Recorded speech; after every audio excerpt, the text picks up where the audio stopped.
할렐루야. 지난 주간에 프로야구 경기에 안타나 홈런, 기타 히트가 하나도 없었는데 5점이나 나는 경기가 있었습니다. 보통 점수를 빼려면 안타를 치거나 홈런을 치거나 그런 히트가 있어야 점수를 내지 않습니까? 그런데 안타나 홈런, 히트가 하나 없이 한 경기에 5점이 나왔다. 한 해에 5점이 나왔습니다. 이전까지는 3점이 기록했는데 이번에 5점 기록을 뺐다. 포볼, 폭투, 데드볼, 플라이볼 전부 그런 공이에요. 히트는 없는데 포볼이 연속되거나 사람을 맞히거나 공이 땅바닥에 떨어지거나 또 공중에 날아가서 잡혔는데 점수가 나는, 그래서 5점이나 나는 희한한 경기가 있었다.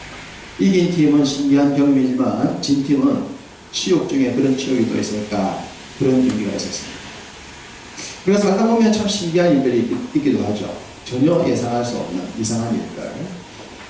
우리가 가지고 있는 66권 성경 속에 하나님이라는 이름이 한 번도 나오지 않는 하나의 성경이 있습니다. 그래서 그 성경이 66권에 들어가는 것이 옳으냐라고 했던 논란이 되었던 한 권의 책이 있습니다. 혹시 아십니까? 여러분들이 이런 질문할 때는 눈치와 신뢰를 생각해요. 성경은 에스더서입니다. 에스더서에는 하나님의 이름이 한 번도 등장하지 않습니다. 그래서 사람들은 이게 66권 성경에 들어올 수 있느냐라고 했음에도 불구하고 하나님의 이름이 한 번도 등장하지 않는데 하나님의 놀라운 역사가 살아있는 책, 그래서 에스더를 보면 더 놀라우신 하나님을 볼 수 있는 것이 바로 에스더입니다. 안타나 홈런 하나 없이 5점 내는 것하고 비교가 되지 않는 하나님의 놀라움이 들어있는 책이 에스더서다. 에스더서에는 하나님이나 여호와의 이름이 눈에 보이도록 기록되어 있지 않습니다. 우리가 믿음 생활 하다 보면 사람들이 이런 얘기를 하죠. 하나님을 보여달라. 너희가 믿고 있는 하나님이 살아있다면 보여달라. 보여주면 믿겠다. 보여주면 믿을까요? 보여준다고 믿는 존재가 아닙니다. 그런데 사람들은 보여달라고 합니다. 보면 믿겠다. 그래서 우리 예수님이 이런 말씀 하셨어요. 보고 믿는 자보다 보지 않고 믿는 자가 더 복이 있다. 하나님을 보이지 않는 하나님을 보이는 하나님으로 체험하는 신앙, 여기에 역사가 있고 기적이 있는 겁니다.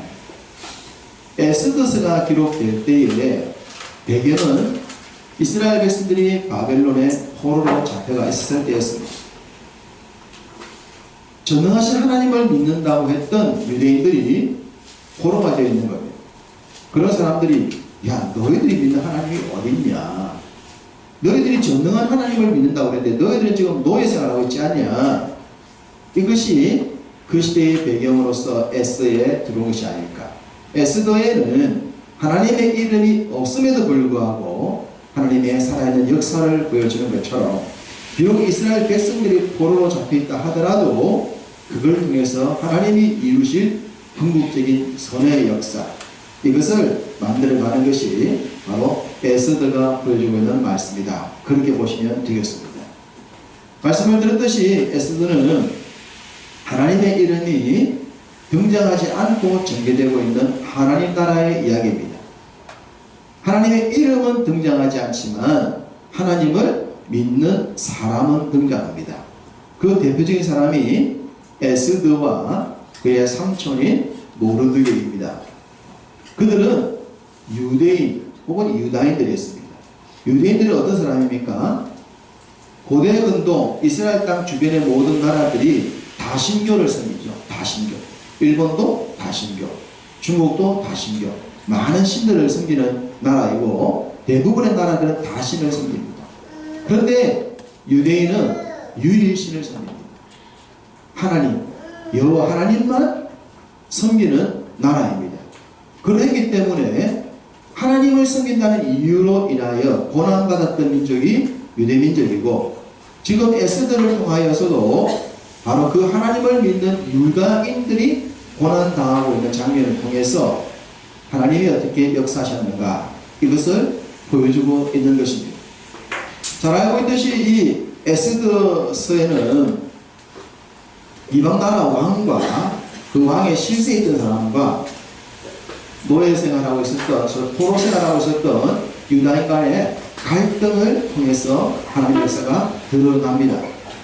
그 당시 왕의 이름은 아하수에르라고 우리의 성경에 나와 있습니다. 역사책에서는 이 사람의 이름을 크세르크세스라고 기록해 놨어요. 크세르크세스. 우리 성경에는 아하수에르입니다. 이 아하수에르 왕 밑에서 실세에 칼하면서 큰 권력을 가지고 있었던 한 사람이 등장하는데, 하시 집안의 만이라는 사람입니다. 하만이라는 사람입니다. 하만. 이 하만은 아하수에르 밑에서 굉장히 높은 지위에 올라갔던 사람입니다. 그에 반하여 모르드게나 에스더는 포로 생활하는 사람 중에 한 부류였던 것을 보여줍니다. 이 에스더가 결론으로 가게 되면 하나의 절기를 만들어냅니다. 부림절이라고 하는 절기를 만듭니다.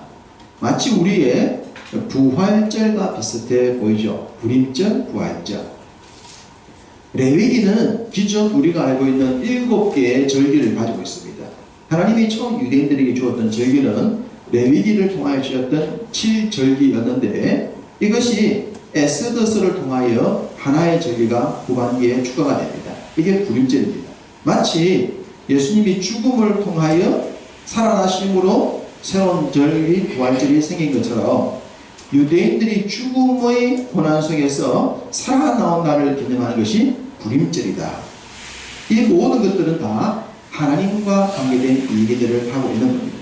하나님의 이름이 등장하지 않았다고 해서 하나님과 무관한 책이 아니라, 하나님의 이름이 등장하지 않음에도 불구하고 하나님의 이야기를 더 놀랍게 보여주는 것이 바로 에스더다.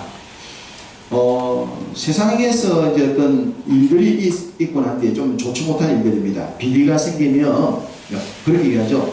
매스컴에서 몸통이 누구냐, 지금 저 사람은 깃털이다, 그렇게 얘기하잖아요. 앞에서 막 해먹은 사람을 잡아들였는데 이 사람 잡고 보니까 몸통이 아니에요. 깃털인 거예요. 깃털 잡아봤자 아무 의미가 없는 거죠. 몸통을 잡아야 문제가 해결되는데 그 몸통이 누구냐, 그런 얘기 하잖아요. 그 몸통, 실세, 눈에 잘 안 보이는 거예요. 숨어서 뒤에서 모든 것들을 움직이는 사람을 몸통이다, 그렇게 합니다. 그래서 몸통은 잘 드러나지도 않고 잡히지도 않는 그런 모습을 보여주죠. 에스더에서 하나님을 그와 같은 관점에서 볼 수 있겠습니다. 몸통 되신 하나님이 그의 모습을 보이지 아니하면서 구원의 역사를 친히 주관해 가고 계시다.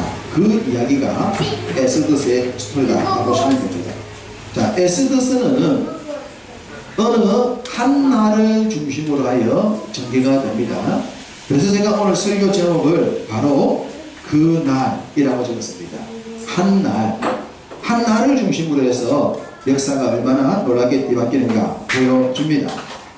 하만이라는 사람이 어느 날 이 아하수에르 왕 밑에 있다가 굉장히 높은 자리에 올라갔다라고 얘기하고 있어요.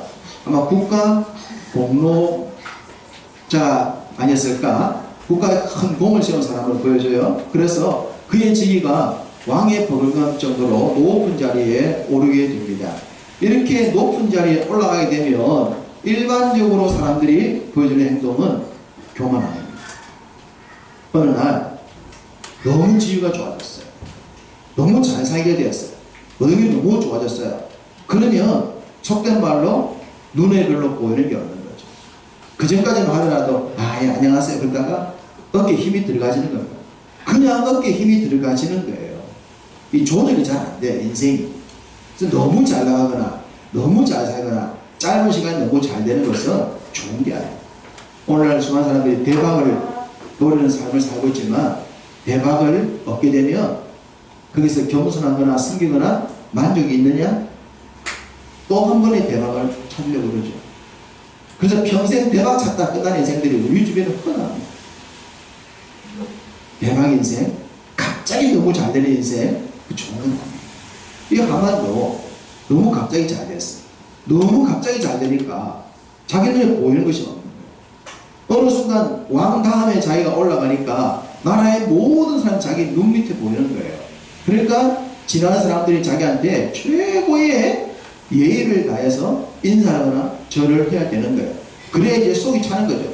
이전까지는 나도 다른 사람한테, 높은 사람한테 인사하고 다녔는데 이제부터 왕 말고는 누군지 내 앞에서 꿇어야 돼.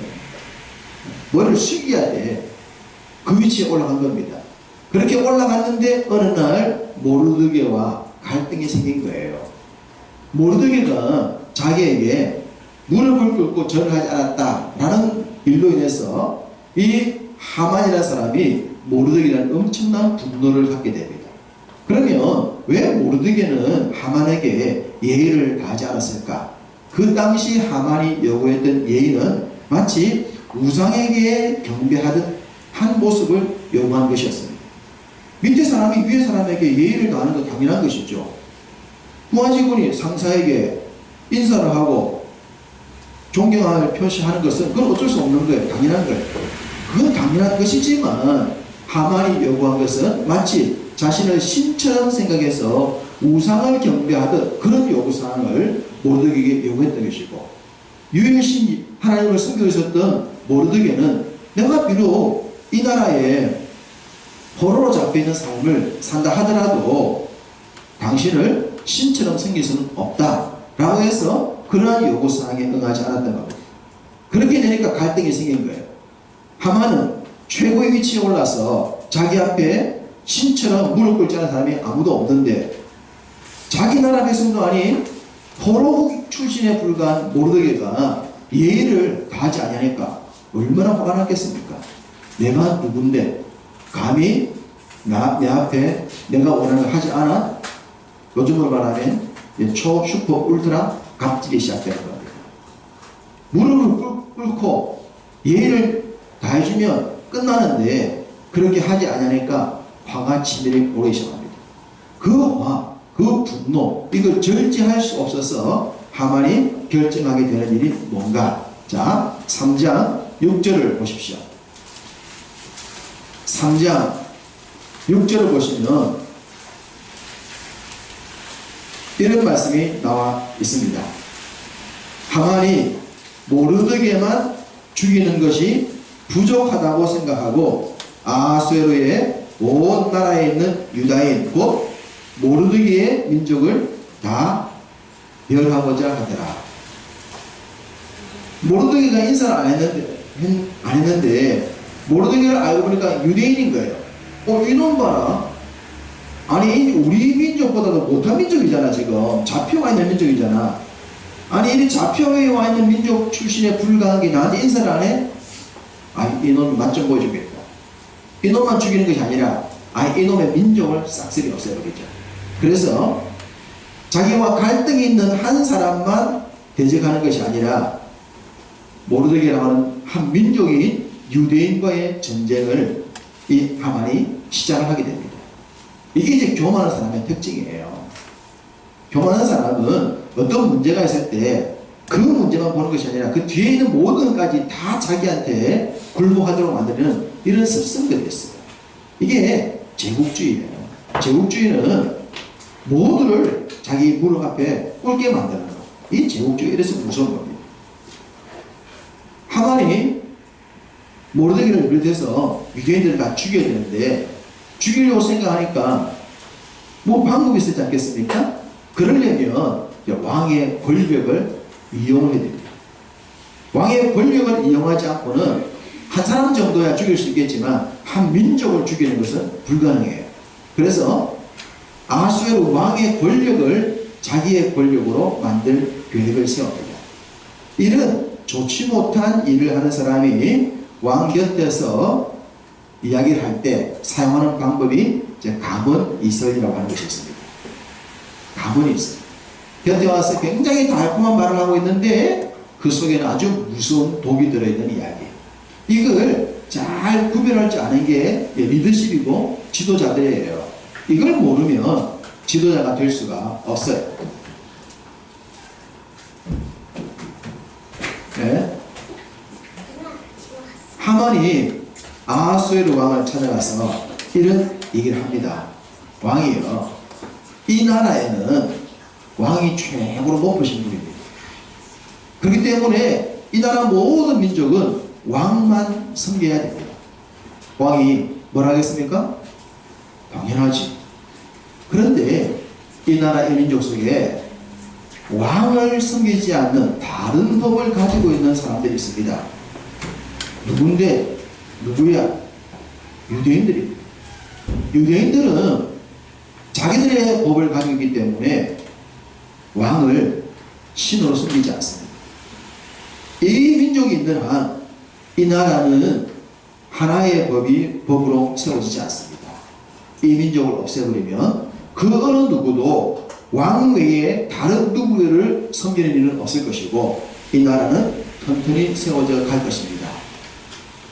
옳습니까? 틀립니까? 옳은 얘기잖아요. 왕이 들었을 때 맞는 말 아닙니까? 맞아요. 하만이 그 유대인들, 왕을 최고로 섬기지 않는 그 유대인들을 다 없애버립시다. 그들을 없애는데 돈이 필요할 텐데 그 돈은 제가 사비로 되겠습니다. 제가 돈을 내어서 이들을 제거하는 모든 일을 진행하겠습니다. 왕께서는 그들을 없애도 된다고 하는 조서, 법만 하나 만들어 주십시오. 우리가 뭐 국가 법을 만들잖아요. 북한에서 뭐라 그러니까 북쪽에서 북쪽으로 보내는 거 보내면 안 된다. 법을 만들겠다. 이 법이라고 하는 게 무서운 법이에요. 법을 만들겠다. 그래서 하나의 법이 만들어집니다. 새로운 조서. 오늘 말하고 있는 3장 13절에 보면 12째 달 곧 아달월 13일 하루라고 말했는데요. 자, 3장 13절 이렇게 말합니다. 이에 그 조서를 영졸에게 맡겨 왕의 각 지방에 보내니 12째 달 곧 아달월 13일 하루 동안에 모든 유다인을 젊은이, 늙은이, 어린이, 여인들을 막론하고 죽이고 도륙하고 진멸하고 또 그 재산을 탈취하라 하였고 한 날이 정해졌습니다. 아달월 13일 하루, 12월 13일 하루, 그 날이 정해집니다. 이 날은 페르시아 사람 누구라도 유대인들을 마음대로 죽일 수 있고 재산도 빼앗을 수 있었습니다. 이 날은 유대인이라면 자신의 가진 모든 것들을 빼앗길 수 없는 날이었습니다. 무수한 한 날이 정해집니다. 바로 그 날입니다. 이 날을 중심으로 해서 이제 새로운 역사가 전개가 되는 겁니다. 아무리 제국을 지배하고 있는 나라 하더라도 제국의 지배를 받고 있는 사람들을 남녀노소를 불구하고 죽이고 빼앗고 재산을 가져가는 그런 일이 있을 수 있는가? 세상에 그런 법이 어디 있냐? 라고 우리가 말할 수 있지만 세상에는 그런 법들이 많습니다. 세상에는 말로 이해될 수 없는 이상한 법들이 많습니다. 사람이 태어날 때 남자로 태어나면 남자고 여자로 태어나면 여자입니다. 그런데 오늘날 우리의 법은 이 법이 이상하게 바뀌어서 남자가 여자로 바뀝니다. 트랜스젠더라고 나왔습니다. 자기 몸을 바꾸어서 태어날 때 남자였지만 내 신체 구조를 수술을 다 해가지고 여자로 만들었으니까 여자가 되게 해주시오라고 법으로 요청하면 법이 허락합니까? 허락합니다. 그래서 남자가 여자가 되는 법이 만들어졌습니다. 하리수가 대표적인 우리나라 이름 아니 죄송합니다. 남자는 여자와 결혼하고 여자는 남자와 결혼해야 돼요. 그런데 어느 날 남자끼리 결혼을 하겠다는 거예요. 여자끼리 결혼하겠다고 하는 거예요. 이걸 법으로 또 보호해주자라는 얘기를 지금 우리나라도 하고 있습니다. 아직까지 법은 만들지 않았지만 그렇게 해야 된다고 지금 꾸준하게 외치고 있고 어떤 정치인들은 빨리 우리나라가 이 법을 만들자라는 얘기를 하고 있고, 미국을 비롯한 여러 나라들은 이미 이 법을 다 만들어서 남자끼리 결혼해도 똑같이 부부의 권한을 허락하고, 그들은 아이를 입양해서 남자끼리도 아이를 입양하고 여자끼리도 아이를 데려와서 정상적인 가정을 만들어 삽니다. 이 세상법입니다. 세상법은 사람들의 편에 따라 만들어지는 법이에요. 변하는 법이에요. 그래서 변하지 않는 법, 진리의 법, 성경 말씀 우리가 붙들고 살아야 하는 거예요. 그렇게 살아야 인간이 인간다워지는 것이지, 이 법이 사람의 법으로 바뀌게 되면 결과는 감당할 수 없는 무서운 결과가 나타나게 되는 겁니다. 하만에 의해서 왕이 새로운 법을 하나 만들었습니다. 아달월 12월 13일 이 한 날은 이제 모든 유대인들이 죽게 되는 날이 만들어집니다. 자, 이 법이 정해지고 난 뒤에 어떻게 될 것인가? 이 법은 왕이 내린 조서이기 때문에 이미 조서가 만들어지고 법이 발령이 되고 나면 이 법은 바꿀 수가 없습니다. 그 법의 날짜가 지나고 난 뒤에 바꾸는가 하는 것은 몰라도 그 법이 시행되기 전까지는 이 법을 바꿀 수가 없습니다. 12월 13일은 모든 유대인들이 죽임을 당하거나 재산을 빼앗기도록 정해진 바꿀 수 없는 날이었습니다. 이 일이 이제 모르드게를 통해서 그 당시 왕후의 자리에 올라가 있었던 에스더에게까지 들려지게 됩니다. 에스더도 유대인이었습니다. 그렇다면 이날 에스더도 죽임을 당할 수가 있는 겁니다. 예외 없이 누구라도 죽임을 당할 수 있는 이 한 날, 바로 이 날을 중심으로 새로운 역사가 일어납니다. 이 역사를 할 수 있는 분은 제국 위에 있는 분이어야 가능했습니다. 제국의 법은 아하수레가 쥐고 있었는데 그 제국을 지배할 수 있는 누군가만이 이걸 바꿀 수가 있는 거예요. 이 땅에는 그런 자가 그 당시로는 없었습니다. 누구만 나와 있습니까? 전능하신 하나님만 나와 계십니다. 눈에 보이지 않는, 이름도 드러나지 않는 그 하나님만이 이 제국의 법과 다른 일들을 하실 수가 있는 거예요. 그 일을 위해서 하나님이 등장시킨 사람이 바로 에스더요, 그리고 모르드게입니다. 하나님이 그들을 붙들고 하나님이 일하시기 시작합니다. 에스더와 모르드게는 이 일이 이렇게 진행되면 자신이 다 죽는다는 사실을 알고 자기 민족이 망한다는 사실을 알고 하나님 앞에 자신의 목숨을 내어 겁니다. 어차피 그냥 있어도 죽게 될 것, 죽기 전에 마지막 승부를 거는 거죠. 에스더는 왕후의 자리를 걸고 모르드게는 자신의 목숨을 걸고 하나님께 구하면서 하나님의 역사가 이 정해진 날을 바꾸기를 기도하게 됩니다. 하나님이 이 일에 개입을 하실 수밖에 없죠. 하나님이 개입하시자 서서히 이상한 일이 일어나기 시작합니다. 어느 한 날 아하수에로 왕이 평상시 같으면 기분 좋게 잠이 들었어야 되는데 그날 잠이 오지 않아요. 불면증이 들었어요. 우리의 불면증 중에 계시적 불면증이 있을 수 있습니다. 하나님이 어떤 경우에 우리에게 잠들지 않게 하실 때가 있어요. 그런데 우리가 주님의 뜻이 무엇인지를 찾으면 필요한데 이 아하수에로가 잠이 안 오는 거예요. 잠이 안 오니까 무엇이 하고 싶었는가 싶어서 역사책이 읽고 싶었던 거예요. 역사책. 그래서 역사책도 많지 않겠습니까? 우리나라 역사가 하더라도 고려사가 있을 거고 이조사가 있을 것이고 역사가 얼마나 많겠어요. 그 고려사 중에 이조사 중에서도 또 왕들이 얼마나 많겠어요. 그 많은 왕들 얘기 중에 어쨌든 아하수에로가 어느 책을 하나 가져서 읽으라고 그랬어요. 아마 왕은 잠들기 위해서 잠자는 표정을 가지고 신하가 읽었을 겁니다. 그렇게 읽어주고 있는 역사책에 어떤 일이 있었냐 그러면 자기 얘기했어요. 자기 얘기인데 자기 왕국에 있어서 암살 사건이 있었던 거예요. 암살 음모가. 몰랐는데 암살 음모가 있었는데 그때 이것을 미리 정보를 알고 줘가지고 이걸 아주 신속하게 처리했던 일이 하나 있었던 거예요. 이런 일이 있었는데 맞네. 근데 누가 이 일을 우리한테 얘기했지? 알아보니까 모르드게가 그 당시 어떻게 된 건지 이 음모의 사건을 알고 정보를 줘가지고 이 역적이 해결됐던 일이 있었던 거예요. 왕이 그때 너무 이게 속전속결을 치르다 보니 잘 몰랐나 봐요. 근데 그날 밤 잠이 오지 않아서 읽다 보니까 아 맞아 그때 그런 일이 있었지. 아 신기하네. 왜 다 안 그리 까먹었을까? 그래.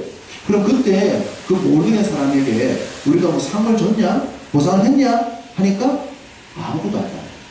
아니 어떻게 생명을 살린 사람인데 그 모르드게한테 아무것도 안 주고 그냥 넘어갈 수 있었지? 이 일이 하필 이때 일어난 거예요.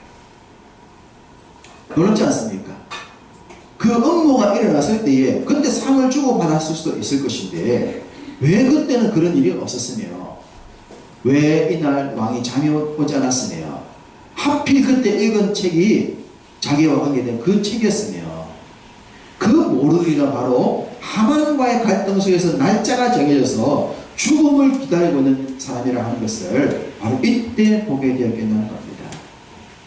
이걸 세상 사람들은 우연이라고 부릅니다. 그러나 우리는 이것을 하나님의 역사요 섭리라고 합니다.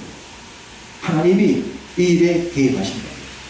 개입하시자 이 일이 이상하게 전개가 되기 시작하는 겁니다. 결국 왕은 알게 됩니다. 모르드게에게 상을 주는 과정과 하만과의 갈등을 통해서 이날 모든 유대인이 죽게 되었다는 것. 그리고 바로 그 타이밍에 에스더가 잔치를 벌여요.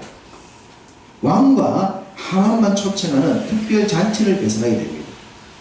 그래서 왕의 마음을 또 얻게 돼요. 왕이 잔치에 나가서 너무 기분이 좋아서 에스더에게 내가 당신에게 선물을 하나 주고 싶다. 당신이 원하는 선물이라면 나라의 절반이라도 줄 테니까 무슨 선물이든지 얘기하라.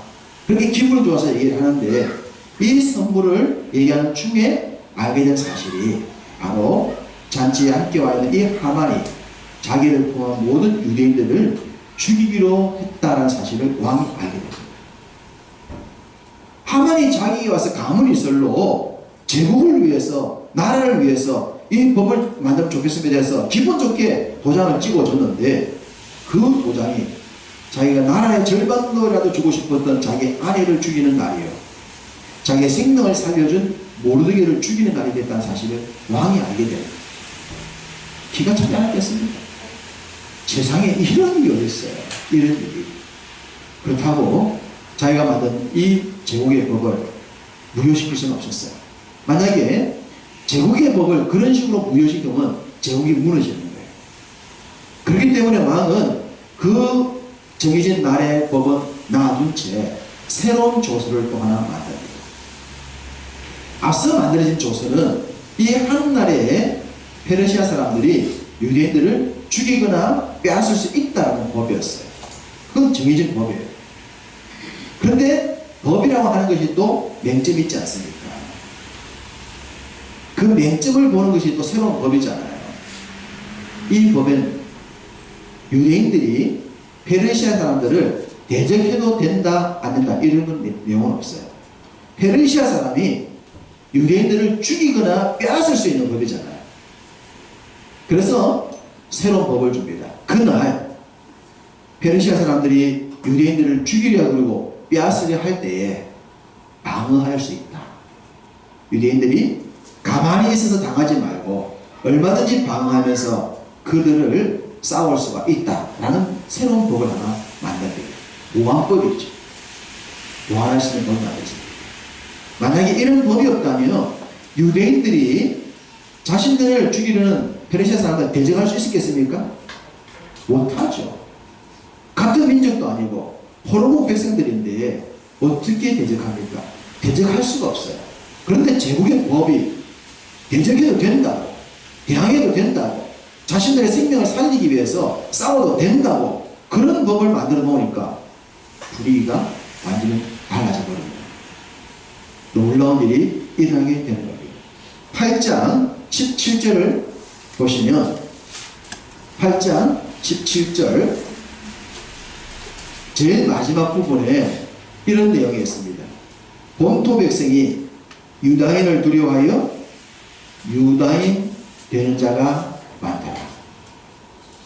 오히려 제국의 사람들이 포로국 사람들이 포로국인 유다인이 되는 호적을 바꾼 일이 일어났다 라고 얘기합니다. 이것은 새로운 법이 만들어지자 페르시아 사람들이 두려웠다는 겁니다. 너무 두려워서 이날 우리가 저들을 공격하는 것이 아니라 저들이 얼마든지 우리를 공격할 수 있다는 사실을 알고 미리 나라의 호적을 바꿔버리는 그런 일들까지 생겼다라고 성이 기록해주고 있습니다. 이 법이 시행도 되기 전에 이런 놀라운 일이 일어났음을 하나님께서 우리에게 알려주고 계십니다. 하나님의 기적은 놀랍습니다. 이 땅의 종말이 언제 올 것인가? 우리 인생의 종말은 언제일 것인가? 알 수 없습니다. 이 땅의 종말이 언제 올는지, 우리가 언제쯤 내 인생의 종말을 맞아서 이 땅의 삶을 끝낼는지 우리는 알 수 없습니다. 알 수 없지만 그날은 반드시 옵니다. 정해진 그날은 오게끔 되어져 있습니다. 그 어느 누구도 그 날을 피할 수가 없습니다. 그렇기 때문에 그 날이 언제인 줄 몰라도 우리가 그 날을 예비해야 되는 거예요.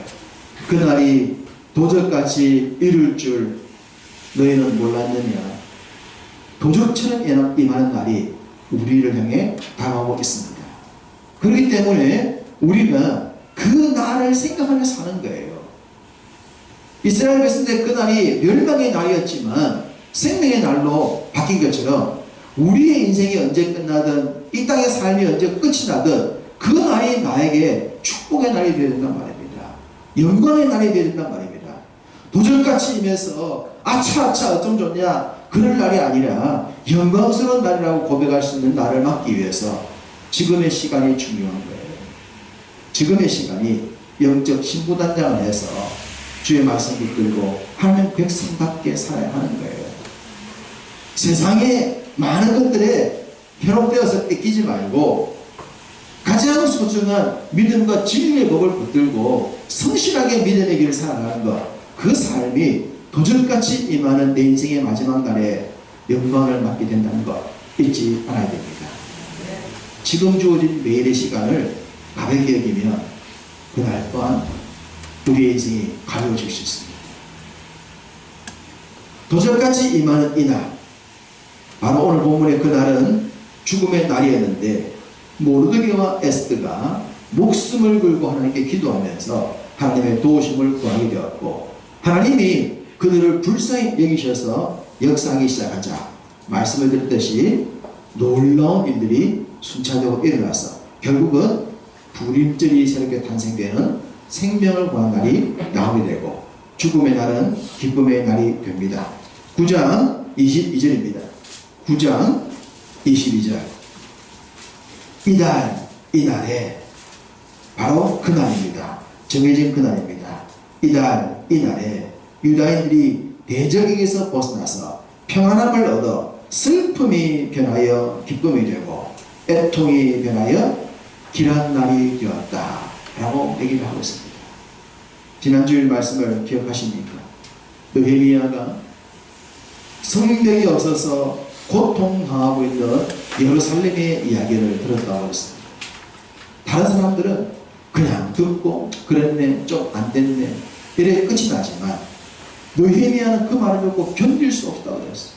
그래서 그는 금식했고 기도했고 통곡했다고 했어요. 하나님, 제가 저들의 눈물을 닦아주고 싶습니다. 저들의 슬픔을 해결해주고 싶습니다. 하나님, 저에게 은혜를 주십시오.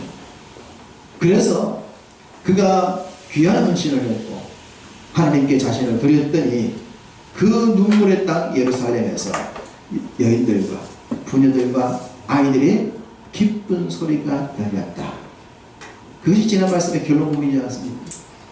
자신의 헌신을 통하여 눈물을 슬픔을 기쁨으로 바꿨던 이야기.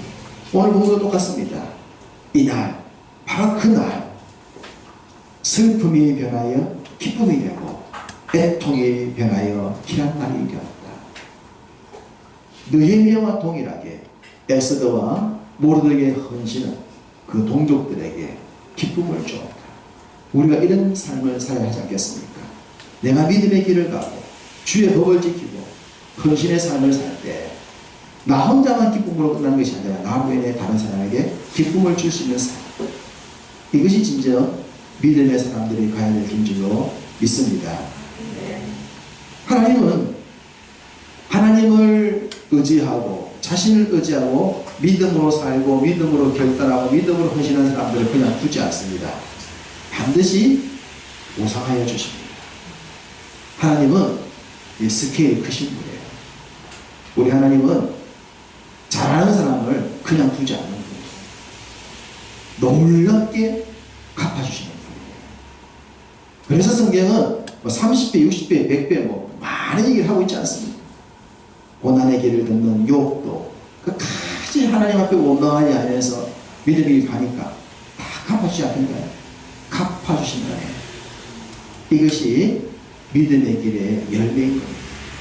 그 하나님을 믿고 의지해야 내가 고난의 길도 역경의 길도 참으며 갈 수 있는 것이고 내가 내가 주님이 다 갚아준다는 것을 체험하게 될 것입니다. 본문도 동일합니다. 10장 3절을 보겠습니다. 10장 3절 말씀 함께 있습니다.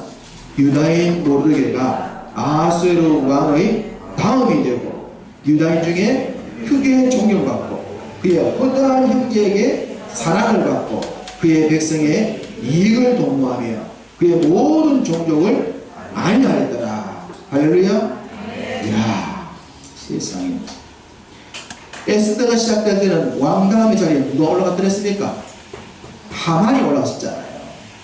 그런데 이 위기의 날이 지나고 나니까 왕당함 자리에 포로국 출신에 불과한 모르드게가 그 자리에 올라갔다고 했어요. 그리고 그로 말미암아 허다한 사람들에게 기쁨을 주고 사랑을 받고 존경을 받고 주변 많은 사람의 삶을 유익하게 만드는 이런 삶, 이게 하나님이 갚아주신다는 얘기입니다. 우리는 지난주에 느헤미야가 백성들의 기쁨을 주고 난 뒤에 결론 부분의 마지막 기도하는 장면을 기억하지 않습니까? 뭐라고 기도했습니까? 하나님, 나를 기억하시고 복을 주옵소서. 복을 주옵소서. 제가 주의 몸된 교회를 위해서 하나님 나라를 위해서 했던 것을 보시고 복을 주십시오.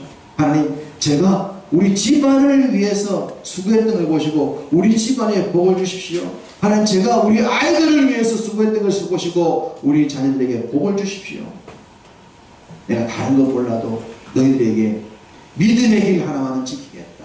내가 너희들 공부 많이 시키고 돈 후원해줘가지고 너희들을 이렇게 해주지 못했다 하더라도 너희들 태어날 때부터 지금까지 너희를 위해 기도했고 너희 영적인 삶을 위해서 수고했고 지금도 기도하고 있고 하나님께서 너희들을 복 주실 것을 간구하고 있다.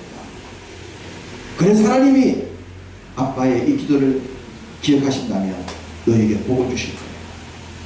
너희들도 하나님 앞에 그런 믿음의 길을 걸어야 돼.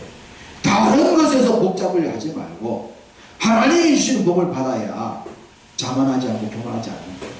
이게 어느 날 갑자기 로또처럼 찾아오는 것은 내 노력의 결과가 아니고 하나님의 은혜가 아니기 때문에 그게 겸손과 감사가 없어요.